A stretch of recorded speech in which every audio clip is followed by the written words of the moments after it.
This is Jilliana Ranicar-Breese, and I'm here in Paris with Julie Zeno, who is an actress and theatre director, who I actually met at a Fringe presentation. Hi, Julie. I'm good, thank you. Yeah. Now, tell me something about yourself, how you discovered that you wanted to be an actress when you were a little girl. I did a play at school when I was 6. I was playing an alien. An alien? Yeah. And I just loved it. And I grew up in a family who was so fond of culture and movies and theater. So I got that probably from my family as in the first place. And I just knew that I wanted to be an actress. Oh. And I wanted to be an actress that would be able to work in Hollywood. Oh, okay. So that's the reason why Is that your aim, to go to Hollywood? No, well, when I was 6, yes. Yeah. But not now. No, but the actors and actresses I was mostly inspired by were Americans or English later. And for me, they were the best. And so if I wanted to do like them, I needed to speak a perfect English. That's the reason why. Which you certainly do. Trying. I've been working on the American accent for a year now. One American accent, because there are several of them. But I've been working on the American accent for a year now because I used to have a more British accent. Oh, speak to me in British then. It's been long. No, I can't do that. Oh, sort of Cockney English. Well, Spain. No, I can't do that because it gets me confused all the time because it's been so hard. So not what we call BBC English then. Exactly. You know, with a plum in your throat. You never did that kind of English. That was the kind of English I was. I can't do it now. I can't switch back. It would take a little while before I go back to that. I understand. It's like speaking a foreign language.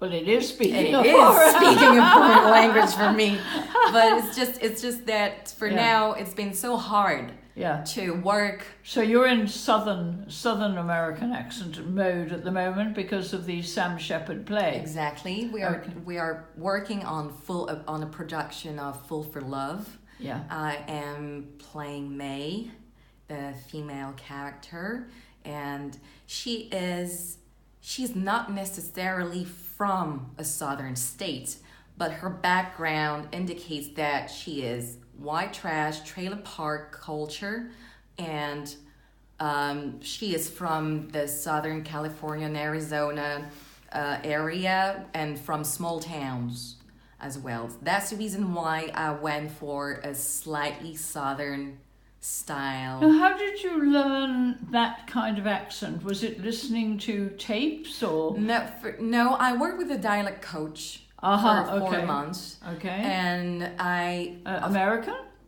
She's American, half Russian, half American. She was born and raised in America. Okay. And so I worked with her, and then I'm surrounded by real Americans act in the production. So, and one is from Texas, and so they all know, and they are driving me on the right way sometimes, or because it's still work in progress, of course. Yeah, so. because when I met you, I really thought you were American. You fooled me. I did, yes. So, but it's still work in progress. It's of course for obvious reasons. I mean. I was not raised or born an English speaker. No. It took me years to get to learn the language, and it took me another year to get to an American accent. Have you ever been to America? Yes. When I was 16, I spent 2 months. I was sheltered. I was welcomed by an Mexican Mormon family. Mexican Mormon? Yep. Where was that? Only in America. It was in Washington State. Gosh. Not very far from Seattle. Okay. So I spent 2 months there. Right. When I was young. And then I came back. I visited New York twice. Right. But more like tourist. Yeah. But that's pretty much it. Right. right. Well, you live in Paris, which of course is a gorgeous city. Now tell me about your background. So I'm from the banlieue, which is the outskirts of Paris. I was born and raised there. Then I moved to Paris when I was 19. It's tricky because I have both my grandmothers. Both my grandmothers were born French Catholics, and my grandfather's one was a Polish Jew that moved to France in the 1930s. Good idea.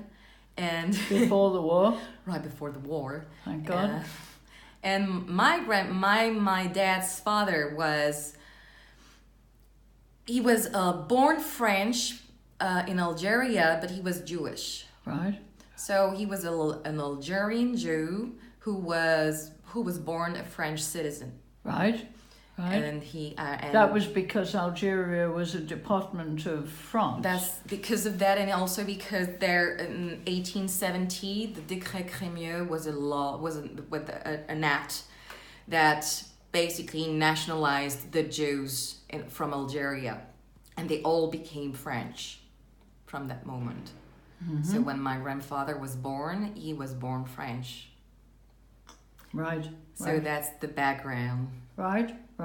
Oh well. That's it's always good to have a rich cultural background. It is fascinating, and actually And you knew both your grandparents, so you were able to talk to them. Yes, I was very fortunate to meet them all. Even one great grandmother on my mom's side.